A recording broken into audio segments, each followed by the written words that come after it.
Hallelujah, praise the Lord. आप सभी का स्वागत है आज के सप्ताह के वचन में, और मैं हूँ पास्टर नलविद, witness ministries transformation life centre से। आज के विषय में जाने से पहले, आज की सभा शुरू करने से पहले, मैं सभी का शुक्रिया अदा करना चाहता हूँ जिन्होंने यूट्यूब और फेसबुक पे मेरे सारे शिक्षणों को, शिक्षण वीडियोस को सराहा है, पसंद किया है। और अगर कोई भी आपको सवाल है शिक्षण के विषय में तो आप ज़रूर, बेशक जैसे आपने पूछते रहे हैं मेरे व्हाट्सएप नंबर पर, आप वैसे कर सकते हैं आगे भी। आइए हम प्रार्थना करते हैं, अपनी आंखों को बंद करेंगे और हम प्रार्थना में जाते हैं। परमेश्वर पिता, हम धन्यवाद देते हैं आज की सभा के लिए, आज के शिक्षण के लिए, और जितने लोग इस समय प्रभु जी हमारे साथ जुड़े हुए हैं, इस वीडियो को देख रहे हैं और जो जुड़ने वाले हैं, सभी को प्रभु जी तेरे वेदी पर रखता हूँ। यीशु तेरे लहू का बाड़ा उन सभी पर लेता हूँ और प्रार्थना करता हूँ परमेश्वर पिता, तू उन्हें प्रकाशन की आत्मा से भर दे, ताकि आज का शिक्षण उनके अंदर अच्छी तरह से उन्हें समझ आए। आज के शिक्षण के बारे में उनके आत्मिक आंखों को खोल, आत्मिक कानों को खोल प्रभु जी, ताकि वे आज के शिक्षण की गहराई समझ पाए। और प्रभु जी, पवित्र आत्मा की उस प्रेरणा को मांगता हूँ प्रभु जी उन सभी के ऊपर, ताकि वो प्रेरित करे उन्हें समझने के लिए, उन्हें गाइड करे। यही दुआ करते हैं यीशु के नाम से, और सब कहेंगे आमीन। आइए आज की सभा को शुरू करते हैं। विषय है रैप्चर कब होगा। अब यहाँ पर देख रहे हैं रैप्चर कब होगा, स्लाइड को देख रहे हैं। और लास्ट टाइम हमने इसका विषय दिया था रैप्चर का समय, तो रैप्चर कब होगा।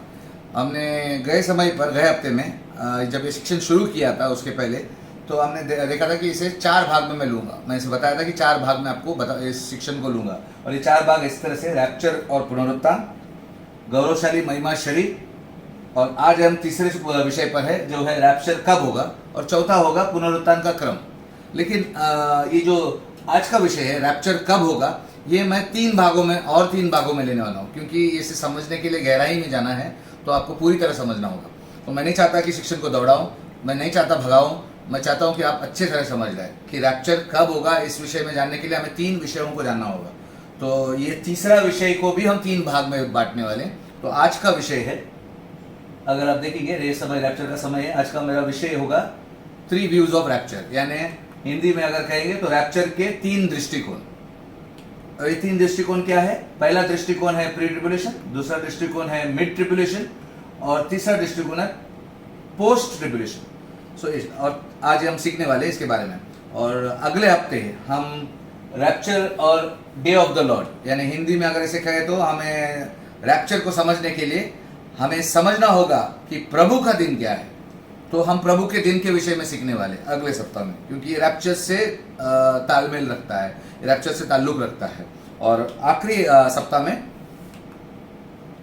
तीसरे सप्ताह में, आज से तीसरे सप्ताह में हम देखने वाले रैप्चर कब होगा, असली विषय हो जाए। उसके पहले ये 2 विषय पर जानना बहुत जरूरी है, तब आप समझोगे कि रैप्चर कब होगा। ये समझने में ज्यादा आसानी होगी। ओके, तो दोस्तों आज हम रैप्चर के अलग अलग दृष्टिकोण को देखेंगे। पहले रैप्चर कब होगा ये तो जानना है हमें, लेकिन उसके पहले हमें लोगों के या बड़े बड़े स्कॉलर्स जो कहते हैं कि रैप्चर कब होगा, उसके दृष्टिकोण को हम पढ़ने वाले हैं।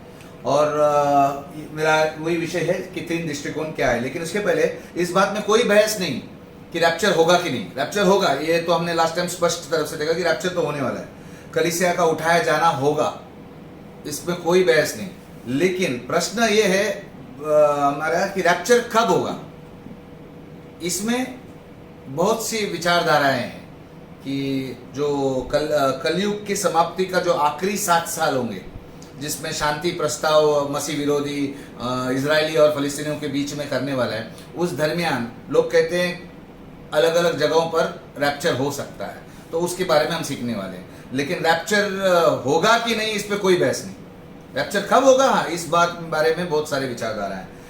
तो रैप्चर कब होगा, इस घटना के विषय में अभी तक कोई समय तय नहीं है, क्योंकि बहुत लोगों की अलग अलग राय है। बहुत सारे स्कॉलर्स, बहुत विश्वासियों अलग अलग तरह से मानते हैं। इसीलिए हम इसको विषय दिया है रैप्चर के 3 दृष्टिकोण, जो मुख्य 3 दृष्टिकोण लोग मानते हैं।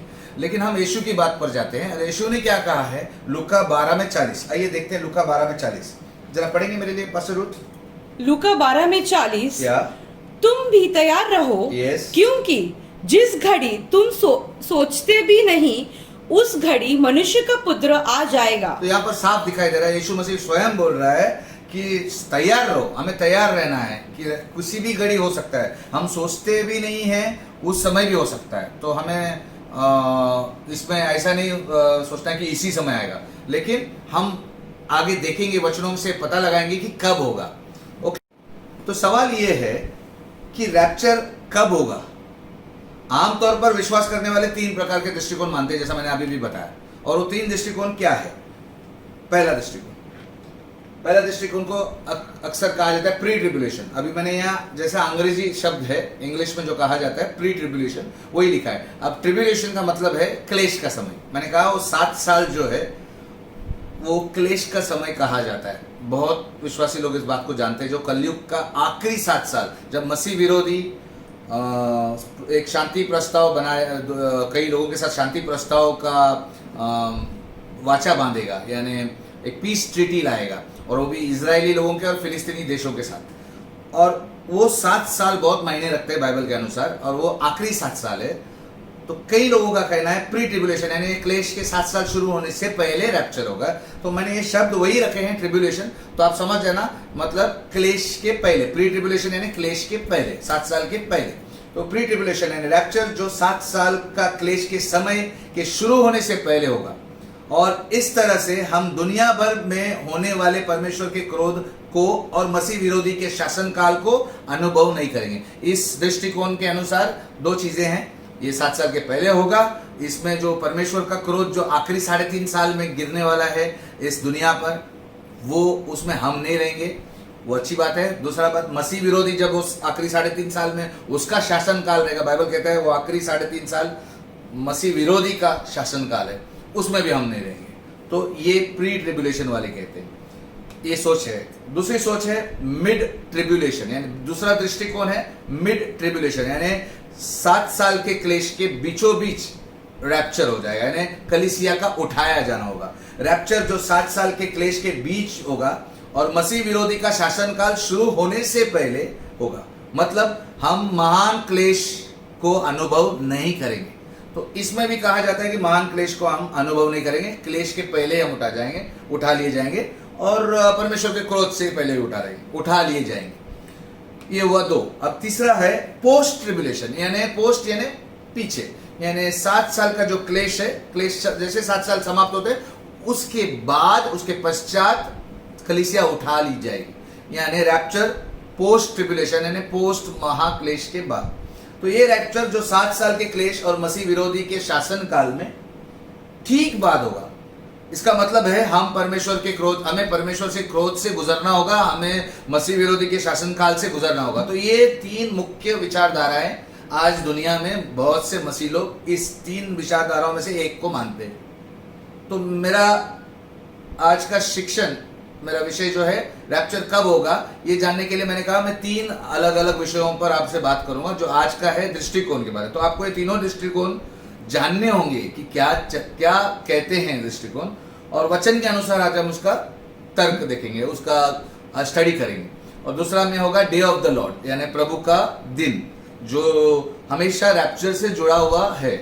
इसके विषय में हम खुलासा अगले हफ्ते करेंगे।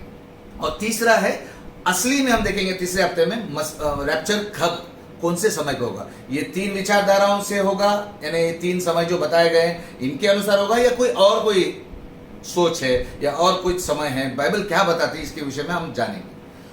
तो दोस्तों, और एक बात मैं बोलना चाहता हूँ, हम सभी लोग बहुत उत्सुक है रैप्चर के बारे में। और आप कोई भी मसीहियों को पूछेंगे, ये विषय के बारे में सब लोग जानते हैं, और ये बहुत प्रसिद्ध विषय है। जैसे मैंने कहा था जब मैंने इसकी शुरुआत की थी सिखाने को, बहुत लोगों को रैप्चर के बारे में बहुत उत्सुकता है कि कब होगा, एक क्लेश से हमें बचना है, हमें प्रभु के साथ जाना है, हमें कलीसिया के उठाए जाने के समय हम भी जाना चाहते हैं, हम पीछे नहीं रहना चाहते।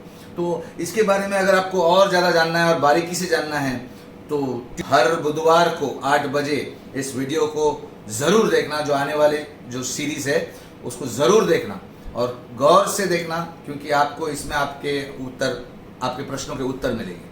दोस्तों, जुड़े रहिए इस शिक्षण को पूरी तरह जानने के लिए, क्योंकि आगे के जो 2 हफ्ते होंगे वो बहुत महत्वपूर्ण है, और आपको उसमें बहुत समझ मिलेगी कि कौन सा दृष्टिकोण सही है। हो सकता है आप पहले दृष्टिकोण को मानते होंगे अब तक, हो सकता है दूसरा, हो सकता है तीसरा, या कोई दृष्टिकोण है।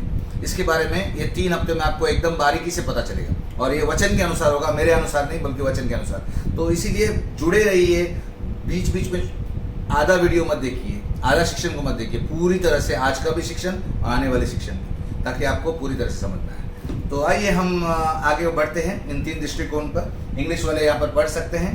The 3 views of rapture, they are pre-tribulation rapture, mid tribulation rapture and post tribulation rapture। और ये 7 साल के दरमियान होगा। Here I am mentioned here 1, 2 और 3, फर्स्ट, सेकेंड एंड थर्ड। पहला वाला होगा यहाँ, वो है प्री ट्रिबुलेशन, जो यहाँ पर होगा यानी 7 साल के शुरुआत में। दूसरा है मिड ट्रिबुलेशन, मिड का नाम से ही पता चलता है कि 3.5 साल का, क्योंकि ये बहुत मायने रखता है। 7 साल का पीरियड में मसीह विरोधी शांति प्रस्ताव यहाँ पर बताया, जो हमने पिछले सप्ताह में सीखा है। 7 साल में शुरुआत करेगा, लेकिन 3.5 साल में वो वाचा तोड़ देगा और खुद को प्रकट करेगा कि मैं विरोधी हूँ, यानी तब से मसीह विरोधी का असली रोल चालू होता है। और वो 3.5 साल बाइबल कहता है उसका राज चलेगा इस दुनिया में, उसका शासन काल चलेगा। तो यहाँ पर जब वो वाचा तोड़ता है, उस मिड ट्रिबुलेशन में यीशु मसीह के लोग यहाँ से उठाए जाएंगे, ये भी एक दृष्टिकोण है। और तीसरा दृष्टिकोण है पोस्ट ट्रिबुलेशन, यानी ये 7 साल खत्म होने के बाद। और 7 साल के खत्म होने के बाद यीशु का दूसरा आगमन भी है, ये भी हमने जाना है, यानी यीशु मसीह धरती पर आने वाला है। धरती पर रैप्चर, धरती पर यीशु मसीह नहीं आता है, बादलों पर आता है और हमें यहाँ से उठा लेता है, धरती से हमें उठाता है। लेकिन दूसरा आगमन जो यीशु मसीह का है, वो सीधा धरती पर 7 साल के बाद होगा। एक बड़े महा विश्व युद्ध होगा, उस समय पर उतरेगा। तो ये बातें क्लियर हो गई आपको। तो आइए हम आगे बढ़ते हैं और हम इनमें से प्रत्येक दृष्टिकोण को उल्टे क्रम के अनुसार विस्तार में देखेंगे, यानी उल्टे क्रम से देखेंगे। यानी कहने का मतलब है हम पोस्ट ट्रिबुलेशन पहला देखेंगे, बाद में मिड ट्रिबुलेशन देखेंगे और फिर प्री ट्रिबुलेशन पे आएंगे, मतलब 3, 2, 1 पर जाएंगे। ओके, तो हमारा पहला है पोस्ट ट्रिबुलेशन, यानी जो तीसरा वाला जो दृष्टिकोण है, हम उसमें से शुरू करते हैं। तो ये जाहिर है कि रैप्चर यहाँ पर होगा, 7 साल के बाद रैप्चर होगा, उठाया लिया जाएगा, परमेश्वर का क्रोध यहाँ पर गिरेगा और ये 3.5 साल मसीह विरोधी के शासनकाल के साथ। तो पहले इसमें समस्या है, ये तीनों जो दृष्टिकोण है इसमें कुछ समस्याएं हैं। हम ठीक नहीं बोल सकते कि यही दृष्टिकोण सही होगा, क्योंकि इसमें वचन के अनुसार कुछ समस्याएं हैं। तो वो समस्याओं को स्टडी करेंगे, फिर जो परमेश्वर आपके दिल में बात को सही लगता है, क्योंकि जब वचन को देखेंगे तो आपको मालूम पड़ेगा कि कौन सी बात सही है। तो आइए देखते हैं पहली समस्या क्या है, जरा पढ़िएगा पास्टर रुथ। पहली समस्या यह है कि इस दृष्टिकोण के अनुसार परमेश्वर के लोग उसके क्रोध भुगतने के लिए धरती पर रहेंगे। कई वचन हैं जो इसके विपरीत सिखाते हैं। तो यहाँ पर क्या बताया कि हम 7 साल के बाद उठाए जाएंगे, तो उसके पहले तो परमेश्वर का क्रोध इस धरती पर आने वाला है। दूसरा है मसीह विरोधी का शासन काल चलेगा, तो इसका मतलब हमें सब भुगतना पड़ेगा। लेकिन परमेश्वर के वचन, जो बाइबल में वचन है, वो इसके विपरीत कहते हैं। तो ये दृष्टिकोण सही नहीं हो सकता है, ऐसा दिखाई पड़ता है। तो आइए हम उस वचन को भी देखते हैं। तो रोमियो 5:9 जरा पढ़े, रोमियो 5:9। रोमियो 5:9।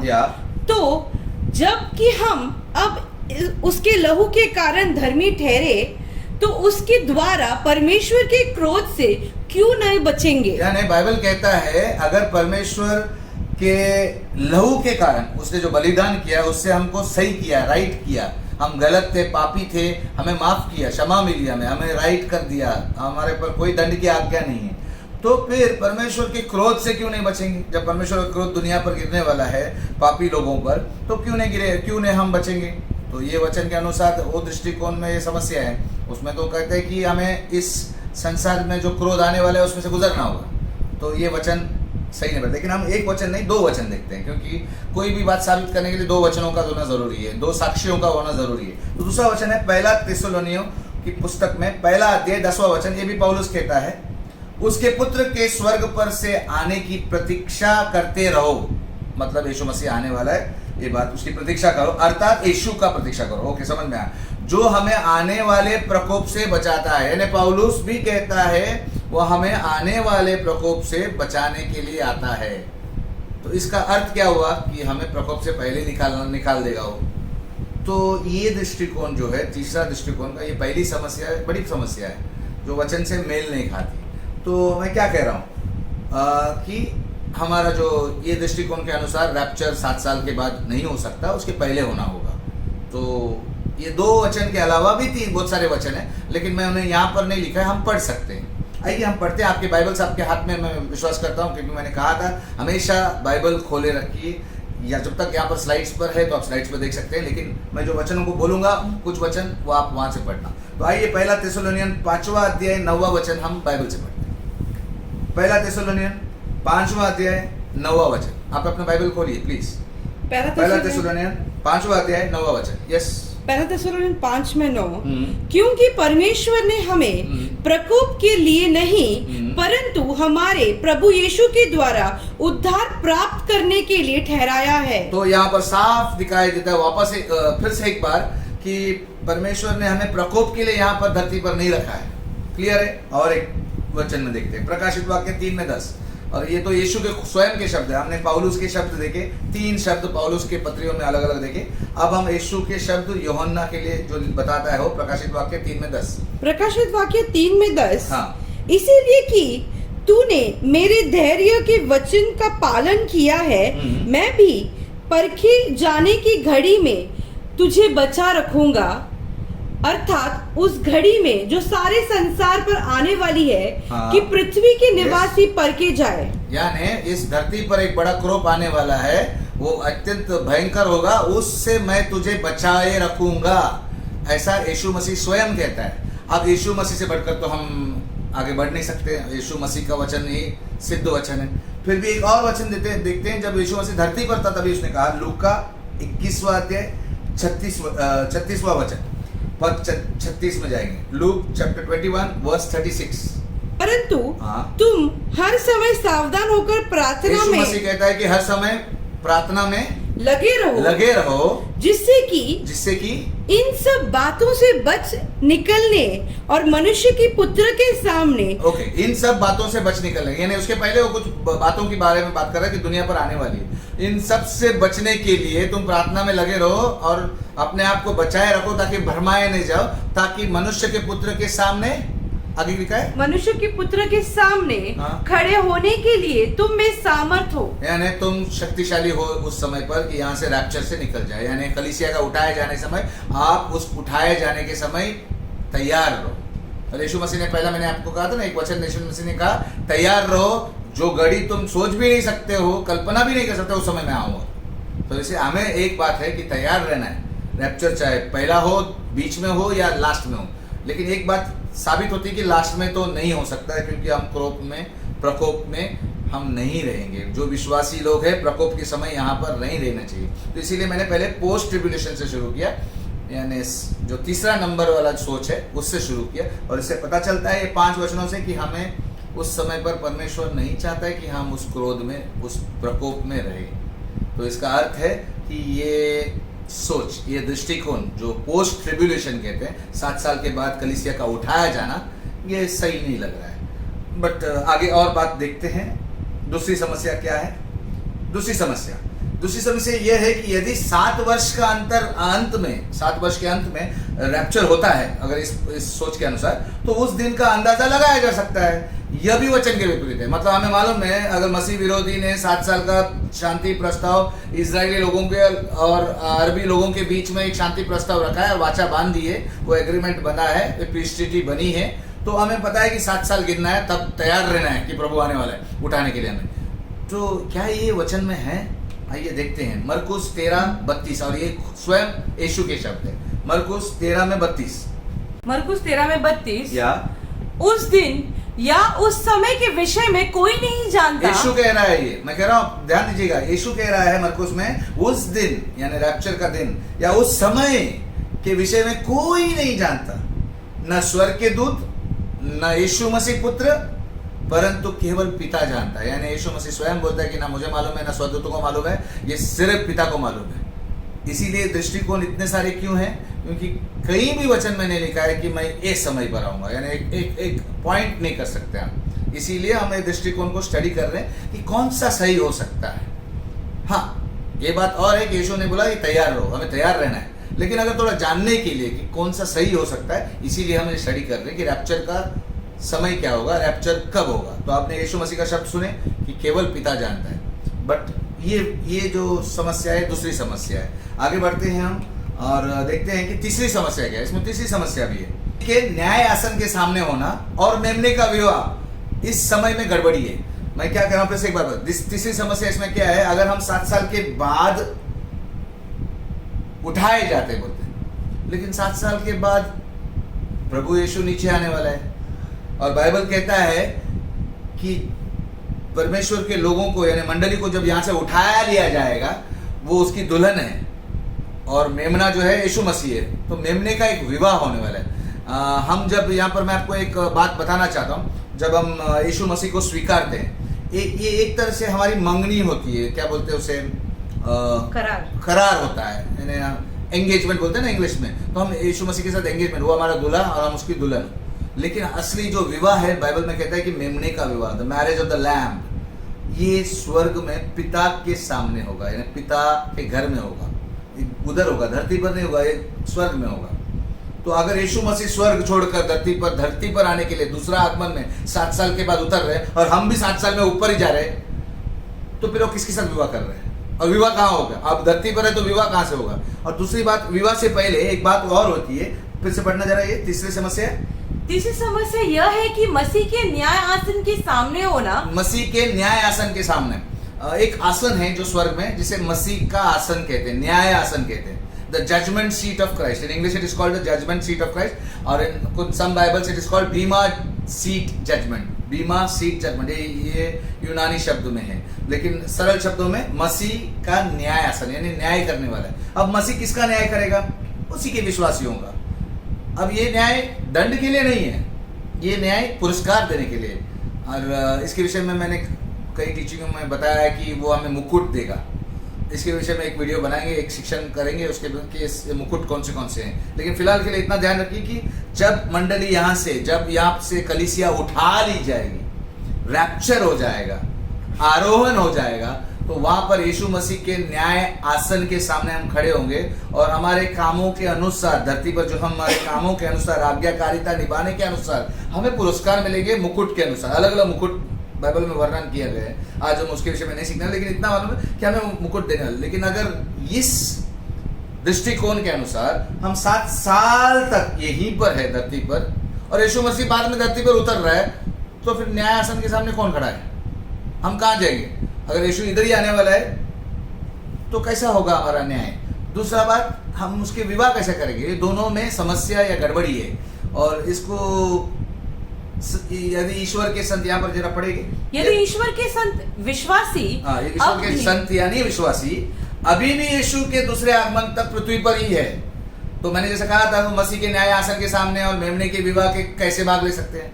हम लोग भाग ही नहीं ले सकते हैं। लेकिन बाइबल तो ये बताती है जो पिता परमेश्वर के घर में होगा। क्लियर हो गया? तो ये समस्या भी बाइबल के वचनों के अनुसार मेल नहीं खाती, इसीलिए हमें सावधान रहना है कि ये जो दृष्टिकोण है ये गलत लग रहा है। तो मसीह के न्याय आसन के सामने होने का अर्थ है कि हम अपने पृथ्वी पर आज्ञाकारिता निभाने के लिए पुरस्कार के रूप में जो मुकुट प्रदान किए जाएंगे हमें, और यहाँ पर जरा मिस्टेक है स्पेलिंग में, मेमने का यानी यीशु का विवाह हमारे साथ होगा। ये जो मैंने ये जरा शब्दों का जरा स्पेलिंग मिस्टेक है, इसे मेमना है, मेमना है लैम्ब ऑफ गॉड, लैम्ब के सामने हमारा विवाह होगा। ये 2 चीजें होनी चाहिए और इसके लिए वचन का आधार लेना पड़ेगा। मेरी बातों पर खाली यकीन मत करना क्योंकि वचन में होना चाहिए। तो वचन देखते हैं, 2 कोरिन्थियों 5:10। प्लीज अपने बाइबल खोल सकते हैं या तो यहाँ पर से आप लिख कर रख सकते हैं। 2 कोरिन्थियों 5:10,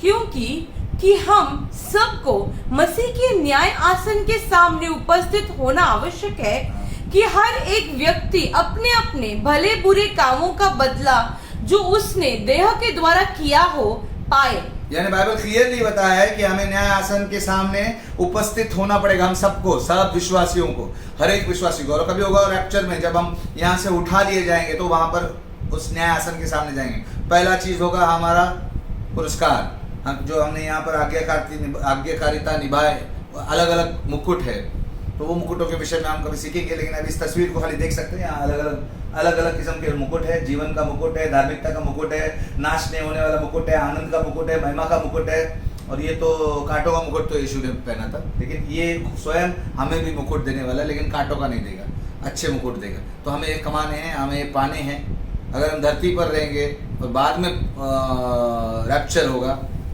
तो फिर ये कब होगा? तो ये बड़ी समस्या है। तीसरी समस्या जो है बड़ी समस्या है। मेमने के विवाह के विषय वचन देखते हैं, प्रकाशित वाक्य 19 में 7-8, रेवलेशन चैप्टर 19 7-8। प्रकाशित वाक्य 19 में 7। हाँ। आओ हम आनंदित और मग्न हो और उसकी स्तुति करें, क्योंकि मेमने का विवाह आ पहुंचा है। ये प्रकाशित वाक्य 19 में है, ध्यान दीजिएगा। ये 19 में जब आप पूरा अध्याय को जब पढ़ेंगे तो वहां पर नीचे आपको पता चलेगा कि यीशु मसीह धरती पर आ रहा है। तो यीशु मसीह धरती पर जब आ रहा है उसके पहले ये बात हो रही है और उसमें लिखा है आओ हम आनंदित तो मगन हो की स्तुति करें, क्योंकि मेमने का विवाह आ पहुंचा है और उसकी दुल्हन ने अपने आप को तैयार कर लिया है। अब दुल्हन तैयार कैसे हो गई? आगे दिखा है, उसको शुद्ध और चमकदार महीन मलमल पहनने को दिया गया है, यानी श्वेत कपड़े दिए गए, मलमल जैसे कपड़े दिए गए। क्योंकि उस महीन मलमल का अर्थ क्या है? अब ये कपड़े क्या अर्थ क्या है? ये अर्थ है पवित्र लोगों का धार्मिक काम, यानी उनके जो सही काम जो उन्होंने धरती पर किए थे उसका पुरस्कार के रूप में जो उनको दिया गया वो दर्शाता है।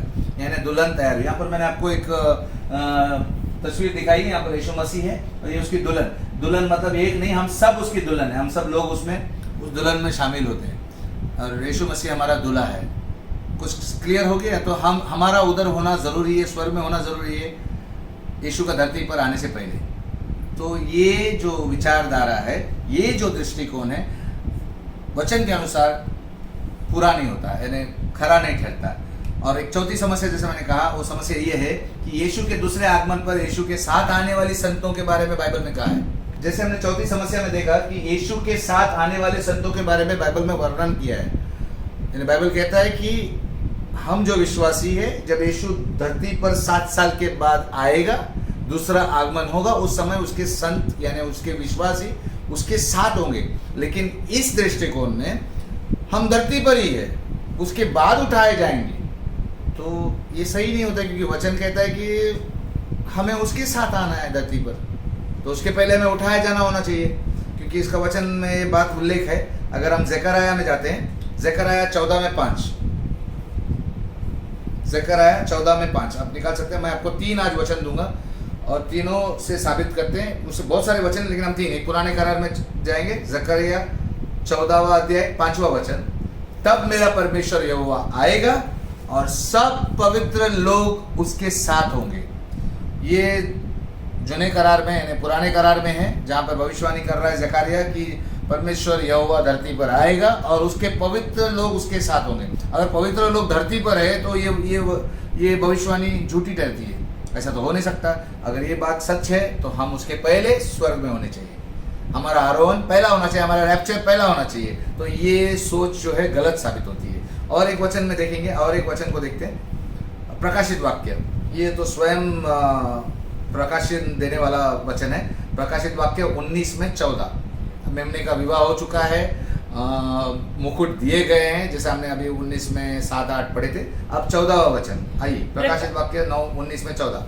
प्रकाशित वाक्य 19 में 14, और स्वर्ग की सेना श्वेत घोड़ों पर सवार और श्वेत और शुद्ध मलमल पहने हुए उसके पीछे पीछे हैं। अभी कौन मलमल पहना था? हम किसकी बात कर रहे थे? थोड़ी देर पहले हम 1-2 स्लाइड पहले जब देखे कि मेमने का विवाह हो रहा था, उसे उस दुल्हन को, उस संतों को धार्मिकता के काम के अनुसार उसको मलमल के कपड़े दिए, श्वेत कपड़े दिए। ये कौन थे? ये विश्वासी थे। तो ये विश्वासी उनकी सेना बनती है और वो धरती पर उतर कर आती है घोड़ों पर, श्वेत घोड़ों पर, मतलब यीशु का दूसरा आगमन के समय पर। तो अगर ये बात सच है तो हम धरती पर नहीं हो सकते 7 साल तक, हम उसके पहले उठाए लिए जाएंगे। तो ये 4 समस्या अड़चन बनती है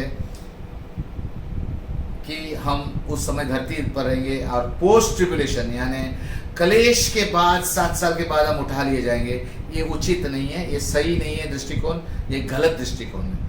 तो बहुत से लोग इसे सोचते हैं कि ये सही है, लेकिन आज मैं वचनों के साथ उसका प्रकाशन दिया आपको। और एक वचन में जाते हैं पंक्ति तो जूड में, जो यहाँ पर मैंने नहीं ऐड किया है, लेकिन आप अपने बाइबल खोल सकते हैं। यहूदा की पुस्तक, प्रकाशित वाक्य की पुस्तक के एक पहले यहूदा, उसमें एक ही अध्याय है, 14 वचन में पढ़ेंगे। अध्याय कोई नहीं है उसमें, 14 वचन में जाएंगे और मेरे लिए पास जरूरत पड़ेगी। आप अपने बाइबल में खोलिए प्रकाशित वाक्य के जस्ट पहले वाला पुस्तक, यहूदा का पुस्तक। यस, यहूदा 14 यहूदा 14। या हनोक ने भी जो आदम की 7वीं पीढ़ी में था इसके विषय में नबूवत की, देखो प्रभु अपने लाखों पवित्र जनों के साथ आएगा।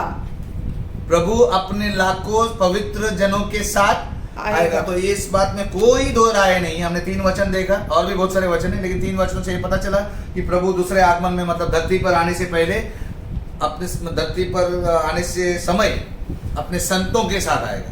और इस दृष्टिकोण में जो तीसरा दृष्टिकोण है पोस्ट ट्रिब्यूलेशन में, ये साफ लिखा है कि हम धरती पर है उस समय, तो उसके साथ कैसे आएंगे? तो ये कई मेल नहीं खाता है। तो ये दृष्टिकोण में ये सब समस्या, 4 समस्या हमने देखी। तो अब हम जाते हैं दूसरा जो दृष्टिकोण है वो है मिड ट्रिब्यूलेशन, यानी ये दूसरा नंबर मिड ट्रिब्यूलेशन रैप्चर जो 2 नंबर पे बैठता है, इसे मिड ट्रिब्यूलेशन कहते हैं। यानी क्लेश के बीचों बीच आरोहण होना, रैप्चर होना या कलीसिया का उठाया जाना। तो आइए इस, जैसे हमने पोस्ट ट्रिब्यूलेशन देखा, प्री ट्रिब्यूलेशन अभी देखने वाले हैं, लेकिन इस समय हम मिड ट्रिब्यूलेशन देखते हैं। मिड ट्रिब्यूलेशन की सोच क्या कहती है? मिड ट्रिब्यूलेशन में भी एक प्रॉब्लम है।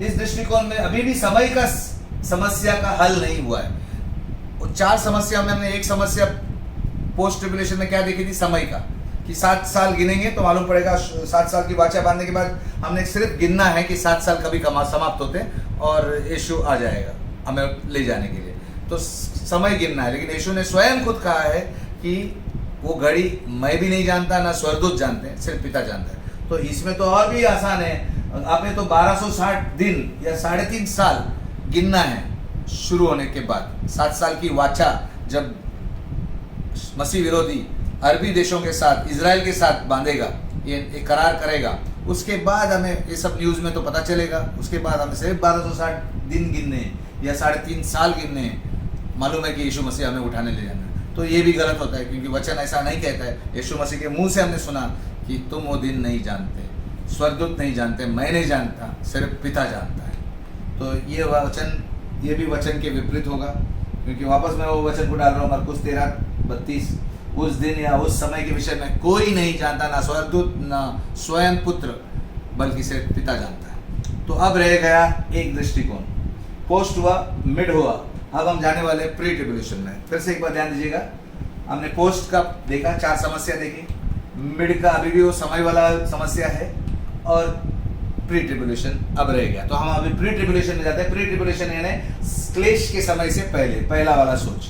तो पहले वाले सोच में जाते हैं, प्री ट्रिब्यूलेशन। अब तक का सबसे लोकप्रिय दृष्टिकोण प्री ट्रिब्यूलेशन रैप्चर है। दुनिया में जितने मसीह लोग हैं, ज्यादातर मेजॉरिटी इस दृष्टिकोण को मानते हैं, क्योंकि वो 2 दृष्टिकोण तो वैसे भी समस्या है, बहुत प्रॉब्लम्स है, लेकिन ये लोकप्रिय है। यानी ज्यादातर लोग इसको मानते हैं, प्री ट्रिब्यूलेशन रैप्चर होगा, यानी क्लेश के पहले, यानी हम मसीह विरोधी के शासन काल में नहीं रहेंगे, परमेश्वर के क्रोध के समय नहीं रहेंगे। अच्छी बात है, ये बराबर है, वचन से मेल खाता है, लेकिन इसमें भी कुछ समस्याएं, इसमें भी कुछ गड़बड़ियां हैं जो हम आज खुलासा करेंगे। आइए देखते हैं, जरा पढ़ेंगे प्लीज मेरे लिए। अब प्री ट्रिब्यूलेशन दृष्टिकोण एकमात्र दृष्टिकोण है जिसमें परमेश्वर के लोगों को रैप्चर द्वारा परमेश्वर के क्रोध से पहले ही स्वर्ग उठाया जाता है। यानी ये वचन के अनुसार है कि हम पहले ही स्वर्ग उठा लिए जाएंगे, पहले ही कलीसिया उठा ली जाएगी क्रोध के पहले। यार वचन के अनुसार सही है, क्योंकि हमने पहली समस्या जो पोस्ट ट्रिब्यूलेशन में देखी थी उसमें बताया गया वचन में कि हम प्रकोप में नहीं रहेंगे, तो ये बात खरी ठहरती है। लेकिन रैप्चर और परमेश्वर के क्रोध का ये उचित संतुलन दिखता है, यानी ये बैलेंस बराबर है वचन के अनुसार। यहाँ पर लिखा है सही संतुलन। किसका सही संतुलन? वचन का।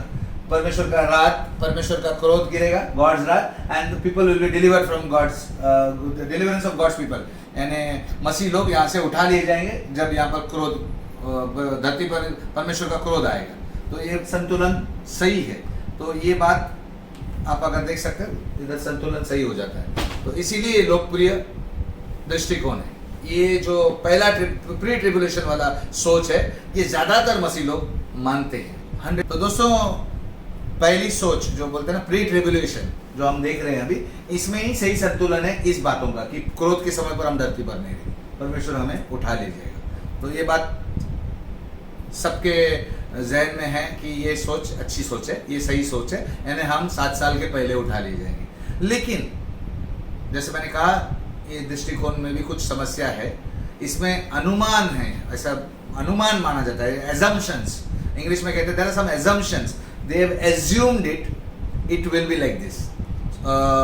उन्होंने अनुमान किया है कि ये ऐसा होगा। ऐसी कुछ बातें हैं जो वचन के अनुसार फिट नहीं होती, उन्होंने जबरदस्ती फिट किया है ये सोच वालों ने, जिन्होंने ये सोच लाई। तो आइए उस अनुमानों के बारे में जरा सा हम देखते हैं। 4 ऐसे अनुमान हैं, 4 अलग अलग अनुमान समझते हैं ना, एजम्पशंस, यानी पहले से ही एक धारणा रखना कि ऐसा हो सकता है। वो हो सकता है हम नहीं जाएंगे, हम जाएंगे वचन कहता है वैसे।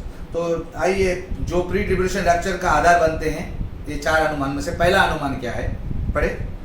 पहला अनुमान, 7 साल का समझौता जब शुरू होगा तब यहूदियों का समय शुरू होगा। यानी ये जो सोच रखने वाले लोग हैं, इसकी सोच जो रखते हैं, वो उनका अनुमान ऐसा है कि 7 साल का जब समझौता शुरू होगा मसीह विरोधी का, उस समय से कलीसिया इस धरती पर नहीं रहेगी, हम उसके पहले उठा ले जाएंगे, क्योंकि उस समय से यहूदियों का समय शुरू होगा। अब ऐसा तो वचन में नहीं, ये अनुमान है, क्योंकि वचन कुछ और ही कहते हैं। ये उन्होंने किस आधार पर लिया है, लूका 21:23 से 24 वचन के आधार पर इन्होंने ये फिट किया है। तो ये वचन क्या है हम जरा देखते हैं। लूका 21 में 23 से 24 आप यहीं पर पढ़ सकते हैं, प्लीज पढ़े। मैं फिर से कहता हूं, ये जो सोच रखने वाले लोगों ने कहा है कि 7 साल का जो समय है वो यहूदियों का समय है। उस समय मंडली यहाँ पर नहीं रहेगी, प्रभु के लोग नहीं रहेंगे, अन्य जाति वाले जो प्रभु के लोग हैं वो नहीं रहेंगे, ये सिर्फ यहूदी वाले लोग रहेंगे। तो ये लूका 21 के आधार पर है। लूका 21 में 23, yes. उन दिनों में जो गर्भवती और दूध पिलाती होंगी उनके लिए हाय हाय, क्योंकि देश में बड़ा क्लेश और इन लोगों पर बड़ी आपत्ति होगी। हाँ। 24, यहाँ पर यहूदियों की बात करें, समझ में आया ये यहूदियों की बात कर रहा है यीशु मसीह। आगे 24, वे तलवार के कोर हो जाएंगे। हाँ। और सब देशों के लोगों में बंधुए होकर पहुंचाए जाएंगे। हाँ। और जब तक अन्य जाति का समय पूरा न हो तब तक यरूशलेम अन्य जातियों से रौंदा जाएगा। तो ये अन्य जातियों का समय पूरा ना हो तब तक यरूशलेम अन्य जातियों से रौंदा जाएगा। लेकिन इससे ये साबित नहीं होता है कि ये अनुमान है कि ऐसा हो सकता है कि उस समय से यहूदियों का समय शुरू होगा, लेकिन यहाँ उल्लेख नहीं है कि वो 7 साल के समय पे होगा, 7 साल की शुरुआत में होगा। तो ये अनुमान लगाया गया है और इसको हम आगे खुलासा करते हैं। इसका ये एक अनुमान है, क्योंकि ये तर्क, अगर ये reasoning, if anybody is reasoning with this assumption, then ये वचन में नहीं है, it is just an assumption. वो वचन कुछ और कह रहा है और उस समय उल्लेख इसको नहीं दर्शाता है। तो क्या है, हम प्रेरितों के काम में एक वचन को देखते हैं, 2 अध्याय में 15 से 21 वचन। और ये किसने कहा था ये आप जान जाएंगे, जब पंतीकोस के दिन 120 लोग ऊपर की कोठरी में बैठे थे, जैसे उस समय पवित्र आत्मा ज्वाला के रूप में सबके ऊपर आ बैठा और सब लोग अन्य भाषा बोलने लगे। और बाद में पतरस उठकर, वही पतरस जो पहले डरपोक था, घबराया हुआ था, वो उस हिम्मत से, जब पवित्र आत्मा से भर गया, हिम्मत से प्रचार करने लगा। और उसने प्रचार किया तो क्या किया, वो ये शब्द यहाँ पर है। 2 अध्याय प्रेरितों के काम में 15 से 21 वचन पढ़ते हैं, बराबर ध्यान दीजिएगा 15 वचन से। प्रेरितों के काम 2 अध्याय 15वां वचन। yes. जैसे तुम समझ रहे हो ये नशे में नहीं है। यानी ये अन्य भाषा में बोल रहे थे, तो लोगों ने सोचा कि ये क्या सुबह सुबह शराब पी के बड़बड़ कर रहे हैं, क्योंकि अन्य भाषा ये पवित्र आत्मा की भाषा है और ये लोगों की समझ में जल्दी से नहीं आई, क्योंकि उनको नहीं मिली थी। ये बाइबल कहता है कि ये मनुष्य की समझने की बाहर है, ये परमेश्वर की भाषा है। तो ये बात कर रहे थे, तो तभी, क्योंकि अभी तो तीसरे पहर के दिन ही चढ़ा है। हम नशे में नहीं है, हम तीसरे पहर में हैं, यानी दोपहर का समय है। तो आगे बोल रहा है, परंतु यह वो बात है जो योएल भविष्यवक्ता के द्वारा कही गई है। अभी यहाँ पर यहूदियों के पुराने करार की बात ये कर रहा है। कौन कर रहा है? पतरस कर रहा है। तो यहाँ पर पतरस जो है कलीसिया का भाग है, यानी वो उद्धार पाया हुआ मसीही है, और वो पुराने करार का वचन लेकर लोगों से बात कर रहा है। तो पुराना करार यहूदियों का है ऐसा नहीं है, सबका है। पूरा बाइबल जो है, पूरा बाइबल सभी मसीहों का है। तो मसीह अलग है, यहूदी अलग है, ऐसा नहीं है, सभी का है। तो यहाँ पर पतरस स्वयं एक मसीह होकर पुराने करार का वचन लेकर बात करता है, और वो वचन क्या है? 17 परमेश्वर कहता है कि अंत के दिनों में ऐसा होगा कि मैं अपना आत्मा सब मनुष्य पर उंडेलूंगा, और तुम्हारे बेटे और तुम्हारी बेटियां भविष्यवाणियां करेंगी। वहां पर बहुत सारे लोग जमा हुए थे, और उन सबसे वो बात कर रहा है कि ऐसा ऐसा होगा, और तुम्हारे जवान दर्शन देखेंगे, और तुम्हारे विरुद्ध पुरुष स्वप्न देखेंगे। 18 पढ़ेंगे। 18 वरन मैं अपने दासों और अपनी दासियों पर भी उन दिनों में अपनी आत्मा उंडेलूंगा, और वे भविष्यवाणी करेंगे। 19 और मैं ऊपर आकाश में अद्भुत काम और नीचे धरती पर चिन्ह अर्थात लहू और आग और धुएं का बादल दिखाऊंगा। 20 ये अंत के दिनों की बात कर रहा है। योएल की पुस्तक से निकालकर वो बात कर रहा है, जुना करार से बात कर रहा है। आगे प्रभु के महान और तेजस्वी दिन के आने से पहले, तेजस्वी दिन जिसके विषय में हम अगले हफ्ते में बात करने वाले, आने से पहले सूर्य अंधेरा और चांद लहू सा हो जाएगा। सूर्य अंधेरा होगा यानी काला होगा, और चांद लाल होगा। ओके, आगे 21 और ये समझ में आया? सूर्य अंधेरा होगा यानी सोलर एक्लिप्स, और चांद का लहू होना लूनार एक्लिप्स यानी सूर्य ग्रहण और चंद्रमा ग्रहण। चंद्रमा ग्रहण में लाल होता है चांद, सूर्य ग्रहण में सूरज काला होता है। ओके, आगे और जो कोई प्रभु का नाम लेगा वही उद्धार पाएगा। तो ये यहाँ पर ये बात जोएल से निकाल कर बात कर रहा है। इसका मतलब इसमें कोई भेद नहीं कि ये वचन यहूदियों के लिए, ये वचन इसके लिए नहीं, कलीसिया के लिए, मंडली के लिए सभी वचन लागू होते हैं। तो ये दूसरा अनुमान इस बात में क्या, उनका अनुमान क्या है कि मत्ती 24 जो लुका जो हमने पढ़ा, लुका 21, मत्ती 24 और मार्कुस 13, ये 3 सुसमाचार यानी जो यीशु ने कहा मत्ती में 24 में आता है, मरकुस में 13वां अध्याय में आता है, और लुका में 21वां अध्याय जो हमने अभी लुका का पढ़ा। तो ये सब बातें इस तीनों सुसमाचार में, ये लुका अध्याय का जो हमने पढ़े थे वो तीनों जगह पर है। मत्ती में 24 में है, मार्कुस 13 में है, और लुका 21 में। तो ये जो अध्याय है बोलते हैं विशेष रूप से यहूदियों के लिए लिखा गया है। मरकुस 13 यहूदियों के लिए लिखा गया है, मत्ती 24 यहूदियों के लिए लिखा गया है, और लुका 21 अभी जो हमने शुरू में पढ़ा अभी वो भी यहूदियों के लिए लिखा गया है। तो ये भी अनुमान है। इससे क्या होता है कि कुछ वचन यहूदियों के लिए और कुछ मंडली के लिए, विश्वासियों के लिए या कलीसिया के लिए। तो सबसे पहले प्री ट्रिब्यूलेशन मानने वालों को दिखाना होगा कि यह अध्याय केवल यहूदियों पर ही क्यों लागू होता है। ये तो साबित नहीं करते कि क्यों लागू होता है, जब बाकी के सुसमाचार के अध्याय सभी पर लागू होते हैं। यानी मत्ती 23, 21, 22, 1, 2, 3, 4 जो भी है वो सब पे लागू होता है। 24 खाली बस लुका 21 यहूदियों के लिए, बाकी सब प्रभु के लोगों के लिए। तो ऐसा भेदभाव परमेश्वर कभी किया नहीं, ना ये ऐसा अलग से सेपरेटली बोला। तो हमें यीशु के सिखाए अन्य सभी बातों के बारे में उन्हें क्या कहना है, ये हमें उनसे पूछना पड़ेगा। जो प्री ट्रिब्यूलेशन मानते हैं, जो पहली सोच रखते हैं कि 7 साल के पहले हम उठाए जाएंगे, तो उनको ये साबित करना पड़ेगा कि बाकी अन्य चीजें जो यीशु मसीह ने बात की थी उसके बारे में वो क्या कहना है उन्हें। वे कलीसिया पर लागू होती है या नहीं। अगर 24 अध्याय लागू नहीं है तो वो लागू होंगी। बाकी यीशु ने 5वें अध्याय में बी एटीट्यूड्स यानी हमें बहुत सारा उपदेश दिया है, तो वो हम पर लागू नहीं है, क्योंकि अगर 24 लागू यहूदियों के लिए है वो हम पर लागू नहीं, तो बाकी भी लागू नहीं होना चाहिए। लेकिन बाइबल तो ऐसा कुछ नहीं कहता है। बाइबल प्रश्न ये उठता है, क्या हमें सभी शिक्षाओं की अवहेलना कर लेनी चाहिए क्योंकि यह यहूदियों के लिए है? मैंने तो पीले में लिखा है नहीं। मतलब 24 अगर अध्याय यहूदियों के लिए, तो क्या बाकी हम छोड़ दें फिर वो भी यहूदियों के लिए होगा? अनुमान लगाने से तो ये भी हम भी अनुमान लगा सकते हैं कि बाकी भी यहूदियों के लिए होगा, तो हमको नहीं सुनना है। यीशु ने बोला क्षमा करो, मैंने कहा दुश्मनों को प्यार करो, ये सब हम क्यों माने? वो भी मत्ती में लिखा है, वो भी लूका में लिखा है, वो भी मरकुस में लिखा है। तो खाली ऐसा बोलने से क्या चलेगा? नहीं। क्यों? क्योंकि यह विभिन्न योजनाओं के साथ एक अलग संदेश नहीं है।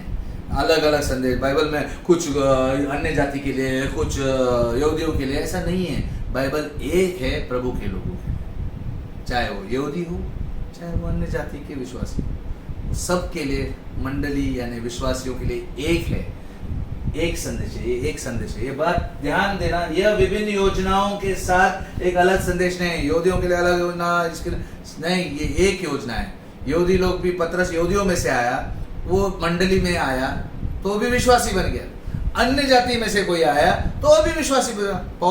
हम सब एक है। यहाँ पर कुछ यहूदियों के लिए और कुछ ऐसा जो मंडली के लिए रखा है, ऐसा यीशु मसीह ने ऐसा कुछ नहीं। यीशु मसीह ने सबको बताया, जो भी यहूदियों में से विश्वासी होती है, अन्य जाति में से विश्वासी, सबके लिए बाइबल लागू होता है, सभी अध्याय लागू होते हैं। ओके, तो ये अनुमान सही नहीं है। और तीसरा अनुमान उनका ये है, ये प्री ट्रिब्यूलेशन वालों का तीसरा अनुमान यह है कि प्रकाशित वाक्य 4 अध्याय में पहला वचन रैप्चर को दर्शाता है, इसीलिए वो कहते हैं कि हम 7 साल से पहले ऊपर उठा लिए जाएंगे। और हम वो देखेंगे 4 अध्याय प्रकाशित वाक्य का क्या है जो कहते हैं कि ऐसा है। तो प्रकाशित वाक्य 4 अध्याय पहला वचन, आइए पढ़ते हैं। प्रकाशित वाक्य 4 में 1, यस। इन बातों के बाद जो मैंने दृष्टि की तो क्या देखता हूँ कि स्वर्ग में एक द्वार खुला हुआ है। और जिसको मैंने पहले तुरी के इस शब्द से अपने साथ बातें करते सुना था, वही कहता है। यहाँ पर भी एक तुरी जैसा शब्द सुनाई दिया और स्वर्ग का द्वार खोला हुआ था, ऐसा यूहन्ना लिखता है। और यहाँ वो कहता है, वही वो आवाज सुनती है, सुनाई देती है। वो आवाज क्या कहती है? यहाँ ऊपर आ जा, यहाँ ऊपर आ जा। और मैं वे बातें तुझे दिखाऊंगा। स्वर्गदूत उसे कहता है, हाँ ऊपर आ जा, मैं वो बातें दिखाऊंगा जिनको इन बातों की बात पूरा होना आवश्यक है। उसको जो पहला दर्शन दिखाया उसके बाद जो होना है, और उसके बाद जो देखने के लिए उसको उभार लिया गया।